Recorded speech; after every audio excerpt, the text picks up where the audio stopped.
السلام علیکم ناظرین، میں ہوں آپ کا میزبان لقمان خان۔ آپ دیکھ رہے ہیں K20 نیوز۔ خبر شامل کرتے ہیں کراچی کے علاقے کرنگی سے۔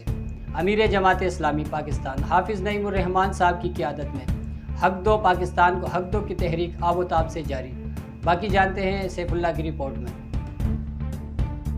جس کے تحت 1 ستمبر سے ممبر بنو طاقت بنو گے عنوان سے ممبر سازی مہم بھی جاری ہے۔ اسی سلسلے میں جماعت اسلامی علاقہ سو کوارٹر کا ممبر سازی کیمپ سیکٹر 50C کرنگی میں منعقد کیا گیا، جس میں خصوصی شرکت معلم ظفر خان امیر جماعت اسلامی کراچی، عبدالجمیل خان چیئرمین لانڈی ٹاؤن، محمد جنید خان ناظم علاقہ جماعت اسلامی سو کوارٹر کی ہے۔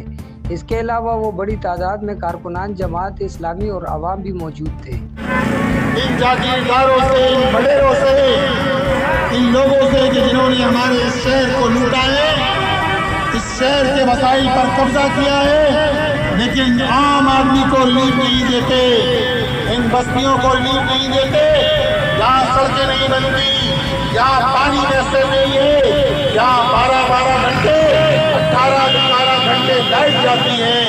لہذا ان سارے مسائل کا ایک ہی حل ہے، اور وہ حل یہ ہے کہ امانت دار، خیانت دار، خوف خدا رکھنے والی قیادت کو پہچانا جائے، اس قیادت کے ہاتھ مضبوط کیے جائیں اور اس شہر کو تعمیر کی جانب، ترقی کی جانب، خوشحالی کی جانب لے کر جایا جائے۔